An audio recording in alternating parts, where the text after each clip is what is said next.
Hi అండి. ఈరోజు group 2 current అఫైర్స్‌లో భాగంగా మనకు ఆర్టికల్స్ డిస్కస్ చేద్దాం. ఓకేనా. సో, ముందుగా ఛానల్‌ని అయితే సబ్స్క్రైబ్ చేసుకోండి. ఓకేనా. మంచి కంటెంట్ ఇవ్వడానికి ట్రై చేస్తాను. ఇంతవరకు ఎవరైతే ఛానల్‌ని సబ్స్క్రైబ్ చేసుకున్నారో వాళ్ళకి ధన్యవాదాలండి. ఓకేనా. సో, ముందు ఈరోజు ఆర్టికల్స్ వచ్చేసరికి ఎంఎస్ఎంఈ. సెంట్రల్ అనేది ఒక ఆన్లైన్ డిజిటల్ ప్లాట్ఫామ్ అయితే తెచ్చిందండి. అదేంటంటే ఓడిఆర్ అనేటటువంటి ప్లాట్ఫామ్ అయితే తెచ్చింది. ఓడిఆర్ అంటే మనకి ఆన్లైన్ డిస్ప్యూట్ రెజల్యూషన్.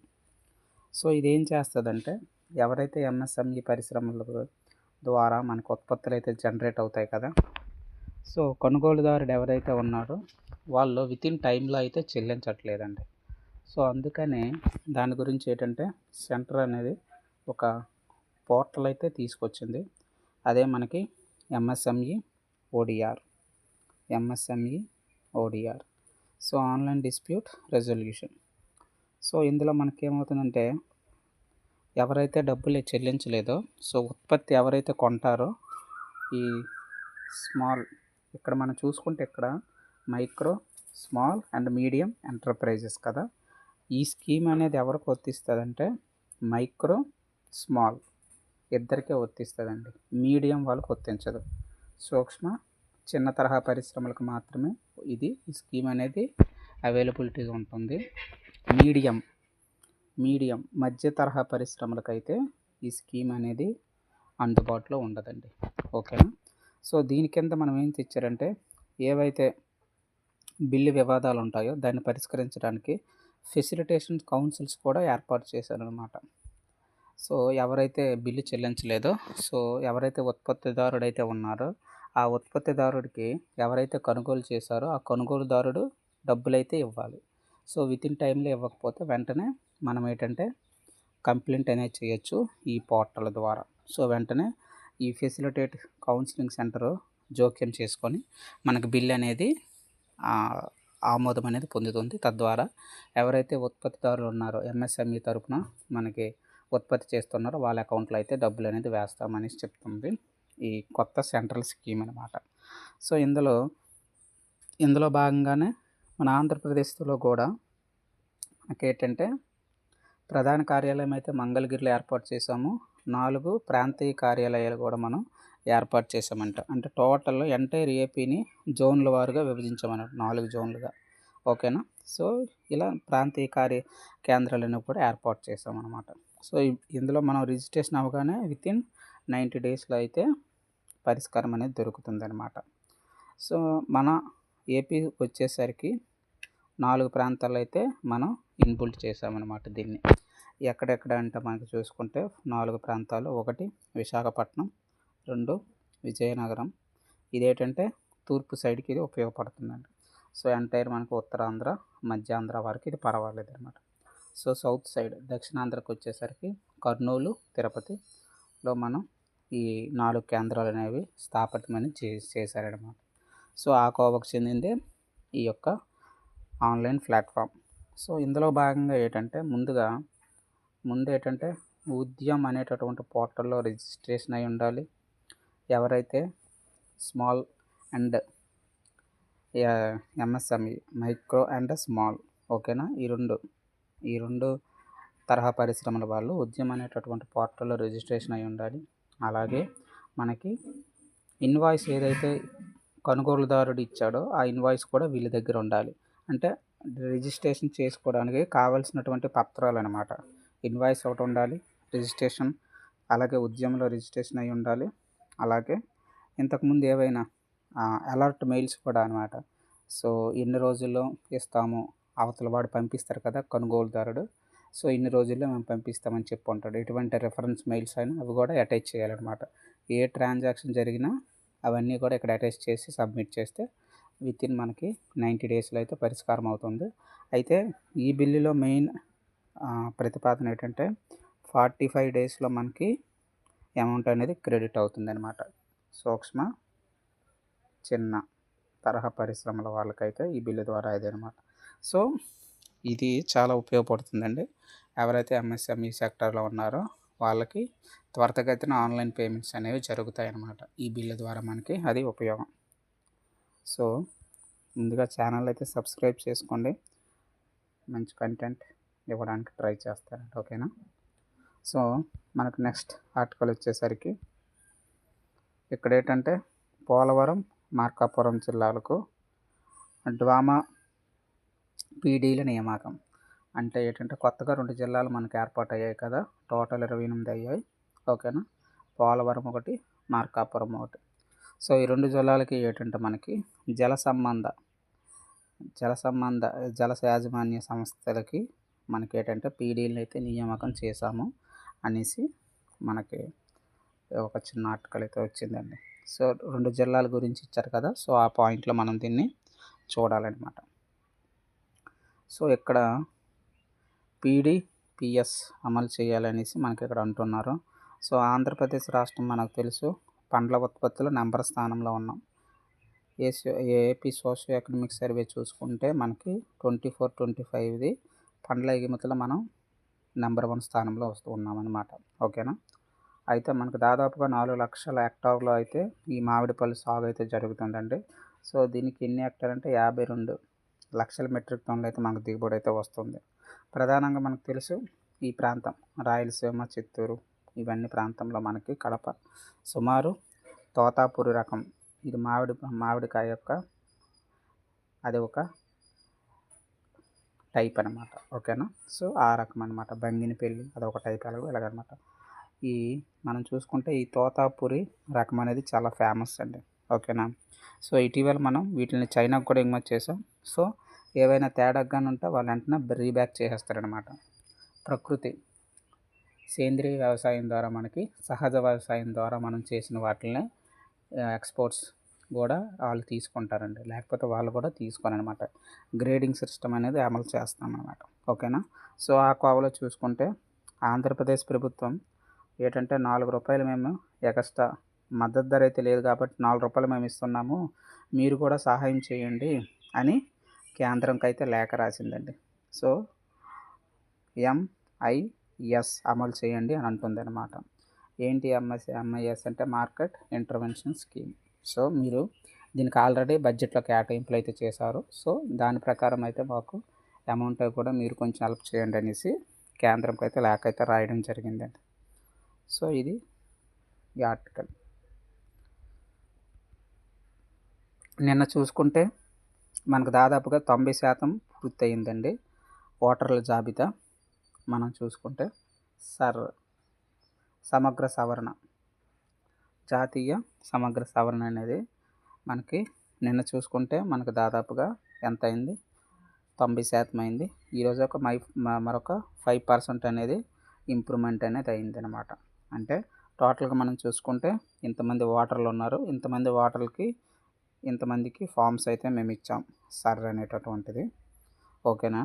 4,16,00,000 మందికి ఉంటే 3,95,00,000 కంప్లీట్ చేసేసాము. ఇంకా మరొక 21,00,000 అయితే ఉన్నారు. నిన్నటికైతే 38,00,000 మంది ఉన్నారండి. ఈరోజు 21,00,000 ఉన్నారనమాట. సో, దాదాపు 95% అయితే పూర్తి చేసేసాము. విజయనగరం ఆ జిల్లాలో అయితే 99% అయితే కంప్లీట్ చేసాము అనేసి చెప్తున్నారు. సో, వన్స్ 100% అయిపోతే మనం డీటెయిల్డ్‌గా దీని మీద ఆర్టికల్స్ అయితే చేసుకుందామండి. ఓకేనా? సో, ఇందులో భాగంగా చూసుకుంటే ప్రతి బ్లాక్‌కి మనకి బ్లాక్ బిఎల్ఓ ఆఫీసర్ అయితే ఉంటారు. సో, వీళ్ళు ఏం చేస్తారంటే ప్రతి ఒక్క ఓటర్ దగ్గరికి వెళ్ళి వాళ్ళకి ఫామ్స్‌ని అందజేస్తారనమాట. సో, 2002 ప్రకారం బేస్ ప్రకారం అందులో దీన్ని మనం 2026లో మారుస్తున్నామనమాట. ఈ జాబితాననేది. ఏవైనా మీకు ప్రాబ్లమ్స్ ఉంటే మళ్ళీ రెక్టిఫై చేసుకోవచ్చనమాట. వన్స్ ఈ ఫామ్ ఇచ్చిన తర్వాత 15 రోజుల్లో అయితే మనకి బిఎల్ఓస్‌కి సబ్మిట్ చేయాలనమాట. సో, ఇది మనకి అండి. ఓకేనా? సో, నెక్స్ట్ ఆర్టికల్ వచ్చేసరికి ఇక్కడ చూసుకుంటే ఎస్కోటలో పారిశ్రామిక వెలుగులు. ఓకేనా? ఎస్కోట మనకి విజయనగరం జిల్లాలో ఉందండి. సో, ఇక్కడ ఏంటంటే 3వ తారీఖున వచ్చే నెల జూలై 3న ఏంటంటే మనకి జిందాల్ వాళ్ళు ఏం చేస్తారంటే స్టీల్ వారు ఇక్కడ పరిశ్రమ అయితే ఏర్పాటు అనేది చేస్తున్నాము. సో, సీఎం అయితే వర్చువల్గా అటెండ్ అవుతున్నారండి ఆ రోజు జూలై 3. ఎందుకంటే ఆ రోజే మనకి శంకుస్థాపన ఉంది కడపలో, స్టీల్ ప్లాంట్కి శంకుస్థాపన. సో అందుకే ఇదేంటంటే ఆయనైతే అటెండ్ అవ్వట్లేదు, వర్చువల్గా ఆ ప్రోగ్రామ్ అయిన తర్వాత ఈ ప్రోగ్రామ్కి వర్చువల్గా అటెండ్ అనేది అవుతారనమాట. ఎస్కోటలో మనకేంటంటే ఎంఎస్ఎంయు తరపున జిందాల్ వాళ్ళు ఒక పార్క్ అయితే ఏర్పాటు చేస్తున్నారనమాట, ఎంఎస్ఎంయు పార్క్. వన్స్ పూర్తిగా దీని గురించి ఆర్టికల్ వచ్చిన తర్వాత మనం డిస్కస్ చేద్దాం, ఓకేనా. అయితే దాదాపుగా ఏంటంటే 4,000 కోట్ల రూపాయలు అయితే మనకి దీని కింద పెట్టుబడులు అయితే తెస్తున్నారండి, ఓకేనా. సో ఇది మనం ఈ ఆర్టికల్ గురించి మనం. సో నెక్స్ట్ ఆర్టికల్ వచ్చేసరికి, సో ఇక్కడ మనం చూసుకుంటే పోషకాహార లోపం అనేది చాలా ఉందండి పిల్లల్లో. సో మన గ్రూప్ 2 పాయింట్ ఆఫ్ బిట్లో మాత్రమే చూడాలన్నమాట, టోటల్ మనకు అనవసరం, గ్రూప్ 2 పాయింట్ ఆఫ్ వ్యూలో చూడాలి. సో మనం బాగా ఇక్కడ అబ్జర్వ్ చేస్తే పోషకాహార లోపం అనేది చాలా ఎక్కువగా ఉంది అని చెప్తున్నారనమాట. ఎవరు? ఇటీవలే రిలీజ్ అయింది మనకి 6వ జాతీయ కుటుంబ ఆరోగ్య సర్వే అనేది ఇటీవల రిలీజ్ అయిందండి. సో ఎన్నోవది అని అడుగుతాడు, 6th వన్. సో ఇందులో ఏంటంటే మనకి దాదాపుగా మనం చూసుకుంటే 6 నుంచి 23 నెలల పిల్లల్లో చూసుకుంటే 85% అనేది ఎప్పటికీ పోషకాహార లోపం అనేది ఉందండి. అంటే సరైన ప్రోటీన్స్ కానీ విటమిన్స్ కానీ అందట్లేదు అనమాట. అదేవిధంగా మనం చూసుకుంటే 29% చూసుకుంటే మనకి వయసుకు తగ్గట్టుగా వాళ్ళు ఎదగలేదండి. ఎవరు? 5 ఏళ్ళ లోపు ఉన్న వాళ్ళు అయితే చూసుకుంటే మనకి 29% మంది వయసుకు తగ్గట్టుగా వాళ్ళైతే ఎదగలేదు అని మనకి 6వ జాతీయ మనకి కుటుంబ ఆరోగ్య సర్వే అనేది చెప్తుందండి. సో ఇది మనకి ఇంపార్టెంట్ అనమాట. సో ఇక్కడ మనం చూసుకోవాల్సింది ఏంటంటే 29% మంది 5 ఏళ్ళ లోపు వాళ్ళైతే వయసుకు తగ్గట్టుగా లేరనమాట. అది మనకి 23, 24 చేపట్టినటువంటి జాతీయ ఆరోగ్య సర్వేలో అయితే తేలిందని చెప్తున్నారు. అలాగే ఏపీకి చూసుకుంటే 25% ఉందండి మనది, ఓకేనా. మనం ఎంత 25. అదే నేషనల్ వైజ్గా అయితే 29% ఉంది. మన ఏపీ చూసుకుంటే 25% అయితే ఉంది. ఎందులో? మనకి 5 ఏళ్ళ లోపు పిల్లలు అనేది వాళ్ళ వయసుకు తగ్గట్టుగా మనకి పోషకాహారం అనేది లభించట్లేదు అనమాట. సో ఎన్నో పథకాలు అయితే అమలవుతున్నాయి, కానీ స్టిల్ మనము ఇంకా వెనకబడితనంలోనైతే ఉన్నాం. జాతీయ మనకు నేషనల్తో పోల్చుకుంటే ఏపీ అనేది తక్కువలోనే ఉంది. 29 ఉంటే మనకు నేషనల్, మనదైతే 25 అయితే ఉంది ఏపీ. సో అది ఈ ఆర్టికల్ యొక్క సారాంశం అండి. సో నెక్స్ట్ తీసుకుంటే మనకి లార్జ్ స్కేల్ ఏఐస్ సిస్టమ్స్ ఎవరు ఎక్కువగా ఇంతవరకు ఇన్బిల్డ్ చేశారు లేదా డెవలప్డ్ చేసి ఉన్నారంటే అమెరికా వాళ్ళైతే ఎక్కువగా ఉన్నారండి. ఇవి ఏంటంటే హైలీ ప్రొసెసర్స్ అనమాట. Highly processors multi algorithm nature problem solvings అనమాట ఇవి చేస్తుంది. సో చాలా కష్టమైన సమస్యలను కూడా సులభతరంగా ఈ ఏఐ ఆల్గారిథమ్స్ అయితే సాల్వ్ చేస్తాయండి. ఇది అన్నిట్లో కూడా అన్ని రంగాల్లో ఉపయోగపడుతుంది. మెడిసిన్, అలాగే డిఫెన్స్ సెక్టార్, అలాగే ఐటీ సెక్టార్. సో ఇలా అన్ని రంగాల్లో కూడా ఇది ఉపయోగపడుతుంది అనమాట. సో ఆ కోవలో చూసుకుంటే మనకి ఈ లార్జ్ స్కేల్ ఏఐ సిస్టమ్స్ మనకి ఎవరు టాప్లో ఉన్నారంటే అమెరికా అండి. దాదాపుగా మనకి వాళ్ళ దగ్గర ఎన్ని లార్జ్ స్కేల్ ఏఐ సిస్టమ్స్ ఉన్నాయంటే 223. తర్వాత చైనా ఉందండి, ఓకేనా. తర్వాత ఫ్రాన్స్. సో ఇలా టాప్ 3 అనేది ఇంపార్టెంట్. మనమైతే ఇందులో లేము. సో ఇప్పుడే మనం ఇది ఇంకా స్టార్ట్ చేస్తున్నాం అనమాట ఈ లార్జ్ స్కేల్ ఏఐ సిస్టమ్స్ని. సో ఏం లేదు, ఈ సిస్టమ్స్ యూజ్ చేస్తే ఏం చేస్తామంటే చాలా ఇప్పుడు క్వాంటమ్ టెక్నాలజీ అవ్వచ్చు, క్లౌడ్ కంప్యూటింగ్ అవ్వచ్చు, అలాగే ఇటువంటి టెక్నాలజీస్ ఐఓటీ అవ్వచ్చు, బ్లాక్ చైన్ టెక్నాలజీ అవ్వచ్చు, అలాగే ఆగ్మెంటెడ్ రియాలిటీ అవ్వచ్చు, లేదా వర్చువల్ రియాలిటీ అవ్వచ్చు. సో ఇలా అన్ని టెక్నాలజీస్ని కూడా మనం సర్వ్ చేయాలంటే పక్కాగా మనకి ఏంటంటే హైలీ ప్రోగ్రామ్డ్ అల్గారిథమ్ సాఫ్ట్వేర్స్ కావాలండి. అంటే ల్యాప్టాప్స్ లేదా సిస్టమ్స్. సో ఆ ఏఐ సిస్టమ్స్ వీళ్ళ దగ్గర ఎక్కువగా ఉన్నాయన్నమాట. ఎవరి దగ్గర? అమెరికా వాళ్ళ దగ్గర. సో అది ఈ ఆర్టికల్ అండి, ఓకేనా. సో అమెరికాదే ఆధిపత్యం అని అంటున్నారు. సో మనకు తెలుసు నరేంద్ర మోదీ గారు సీషెల్స్ పర్యటనలో అయితే ఉన్నారు 27వ తారీఖు నుంచి, జూన్ 27 నుంచి. సో అందులోనే ఈరోజు మనకేంటంటే అసెంబ్లీలో వాళ్ళ యొక్క అసెంబ్లీలో అయితే మనకి ప్రసంగం అయితే ఇచ్చారండి. సో వాతావరణ భారం అనేది ఎక్కువగా మన దక్షిణార్థం పైనే ఉంది అనేసి చెప్తున్నారనమాట. సో దక్షిణార్థం అంటే ఏంటంటే ఇది మన భూమి అనుకుంటే, సో ఇది కర్కట రేఖ, భూమధ్య రేఖ, మకర రేఖ అనుకుంటే మనం ఇక్కడ ఉన్నామన్నమాట. దక్షిణార్ధగోళంలో మనం ఉన్నాం. ఓకేనా. సో ఇక్కడే ఎక్కువగా వాతావరణ భారం అనేది పడుతుంది అనేసి మన మోదీ గారు అయితే చెప్తున్నారండి. ఒకరి వల్ల ఇది అవ్వదు. సో సమగ్ర ప్రాంతీయ అభివృద్ధి అనేది అన్ని దేశాల యొక్క భాగస్వామ్యం అనేది ఉండాలి అనేసి మోదీ గారు ప్రసంగించారనమాట. సో ఆ కోవలో భాగంగా మనకి సీషెల్స్లో అయితే మనకి పర్యటన అయితే చేశారు. సో ఈ సీషెల్స్ మనకి ఎక్కడ ఉందండి? సో ఇది మన భారతదేశం అనుకుంటే, ఓకేనా. ఇది మన అమెరికా, ఇది మన ఆఫ్రికా అనుకుంటే, ఓకేనా. ఇక్కడ మడగాస్కర్ ఉంటుంది, ఆ పైన మనకు సీషెల్ ఉంటుంది. ఇక్కడ ఇదంతా మనకి హిందూ మహాసముద్రం అన్నమాట. ఓకేనా. సో ఈ ప్రాంతం మీద ఆధిపత్యం అనేది చెలాయించకూడదు. అందరూ ప్రాంతీయ భాగస్వామ్యం ద్వారా పరస్పర అంగీకారంతో ఈ యొక్క హిందూ మహాసముద్రానికి పాటుపడాలనేసి నరేంద్ర మోదీ గారు అయితే చెప్తున్నారండి. సో ఆయన ప్రసంగం అయితే చేశారు.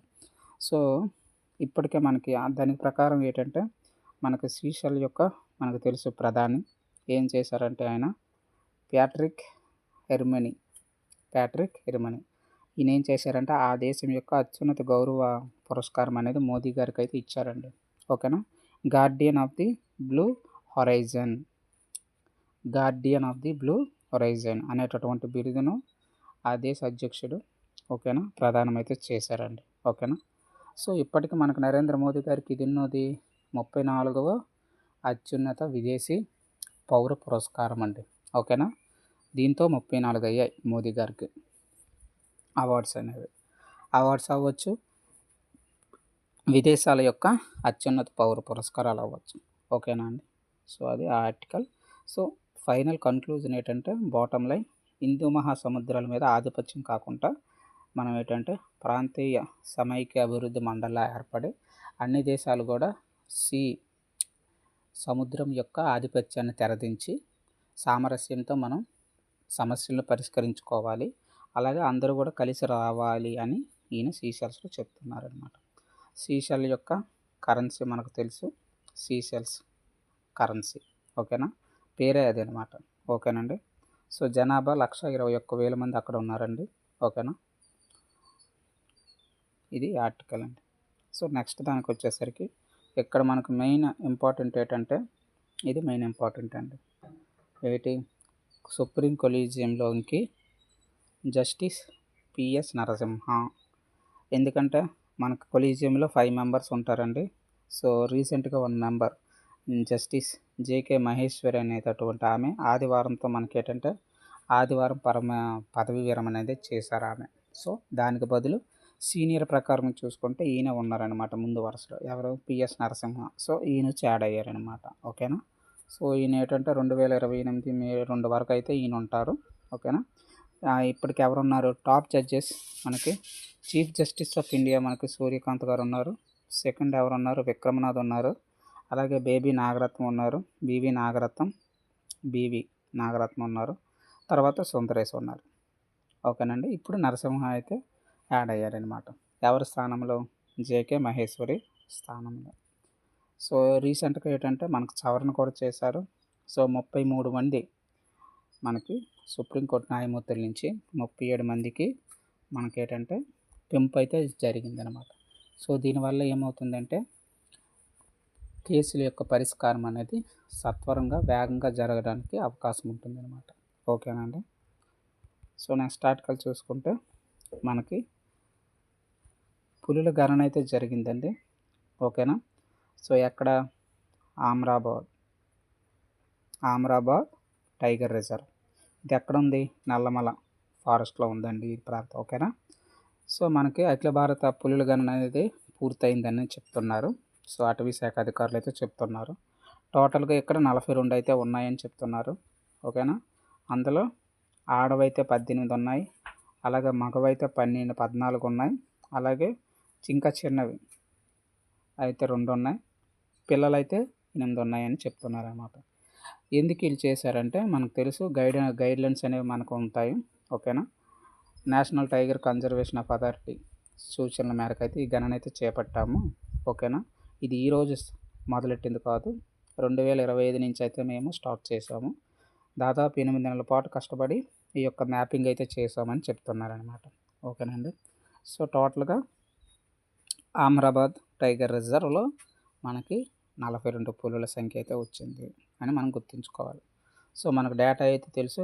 ప్రపంచంలో అత్యధిక పులుల ఉన్న దేశం ఏదంటే భారతదేశం అండి. ప్రపంచవ్యాప్తంగా మనకి 5,562 అప్రాక్సిమేట్గా నెంబర్ అటు ఇటు మారచ్చు. సో 5,500 ఉన్నాయి అనుకుంటే మన భారతదేశంలోనే దాదాపుగా మనకి 3,700 దాకా ఉన్నాయండి. అప్రాక్సిమేట్గా 3,670 ఆ సంథింగ్ ఉంటాయి. ఓకేనా. సో 1/3 ఇంచుమించుగా మన దగ్గర ఉన్నాయన్నమాట పులులు చూసుకుంటే. ఓకేనండి.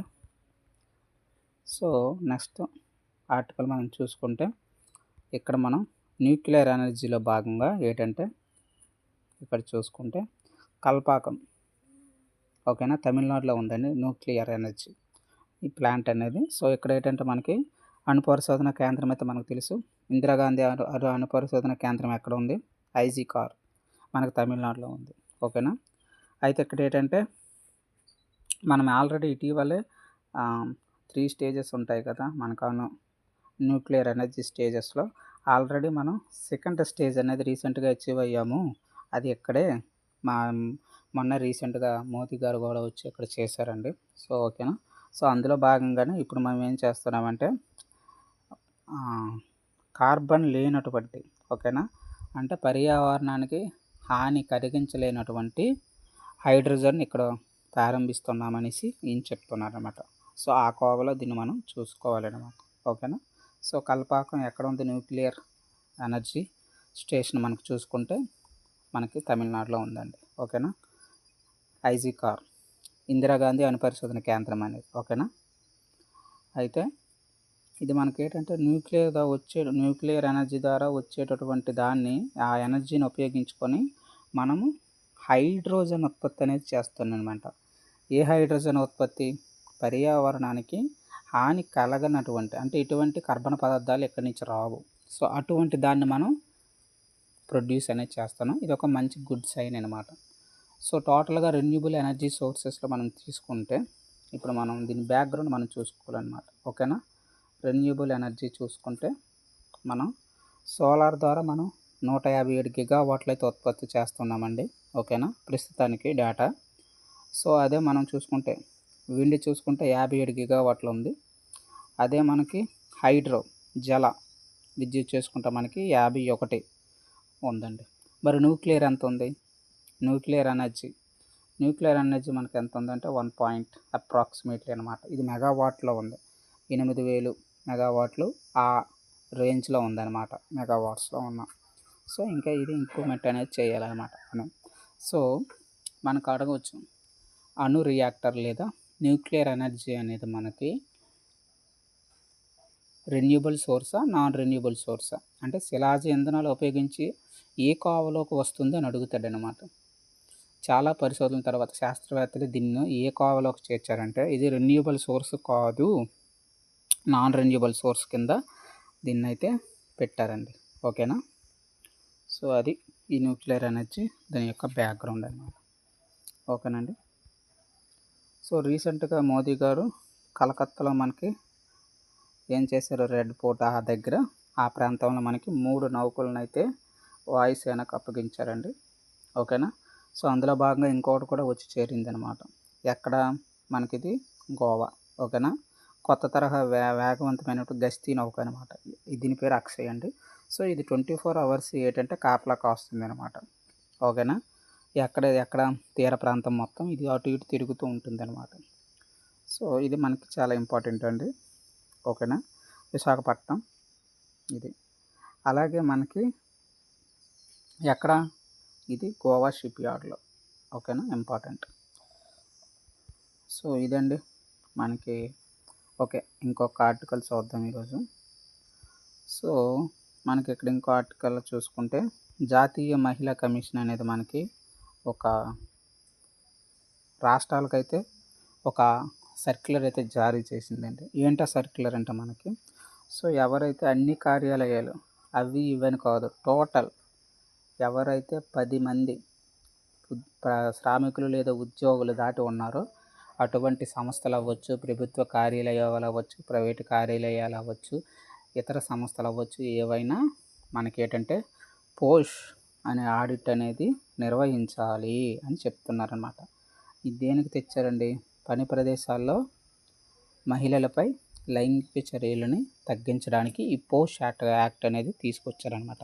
సో ఆ కోవలో దీనికి ఏంటంటే కొన్ని ఇన్స్ట్రక్షన్స్ అయితే రిలీజ్ చేశారనమాట. ఎవరు? నేషనల్ ఉమెన్ కమిషన్, జాతీయ మహిళా కమిషన్. ఏంటంటే అవి ఏంటంటే మనకి చూసుకుంటే కొన్ని నామ్స్ అయితే చెప్పారనమాట, ఇన్స్ట్రక్షన్స్. దాదాపుగా మనకేంటి, సో ఒక్కొక్కటి తీసుకుంటే ఒక డిజిటల్ డాష్బోర్డ్ కూడా ఏర్పాటు చేయండి అనేసి చెప్తుందనమాట. ఒక పర్యవేక్షణ సెల్ ఉండాలి సపరేట్గా రాష్ట్ర స్థాయిలో అనేసి చెప్తుంది. ఎవరైతే 10 లేదా అంతకు ఎక్కువ మంది ఎవరైతే ఉద్యోగులు ఉంటారో అక్కడ పక్కాగా ఆడిట్ అయితే నిర్వహించాలన్నమాట. ఆడిట్ అంటే ఏం నిర్వహిస్తారు? ఈ సంవత్సరం ఎన్ని పోస్ట్ కేసులు వచ్చాయి, సో ఎన్ని సాల్వ్ చేశారు, కరెక్ట్గా ఆ స్ట్రక్చర్ ఎలా ఉంది, సో అందులో మహిళలు భాగస్వామ్యం ఉన్నారా లేదా, అంటే దానికి డైరెక్టర్ అనేది మహిళలు ఉన్నారు, ఇవన్నీ చెక్ చేయాలన్నమాట. సో ఆడిట్గా నిర్వహించుకుంటే చట్టాన్ని ఉల్లంఘించినట్టే అని చెప్తున్నారు. సో అలాగే 10 మంది కన్నా ఎక్కువ ఉద్యోగుల పనిచేస్తున్నటువంటి ఏవైనా అవ్వచ్చు, ప్రభుత్వం అవ్వచ్చు, ప్రభుత్వ రంగం అవ్వచ్చు, బోర్డులు, కార్పొరేషన్లు, విద్యా సంస్థలు, ఆసుపత్రులు, ఎవరైనా స్థానిక సంస్థలు, చట్టబద్ధ సంస్థలు, ప్రైవేటు సంస్థలు అన్నీ పక్కాగా మనకేంటంటే అంతర్గత కమిటీని నియమించారనమాట.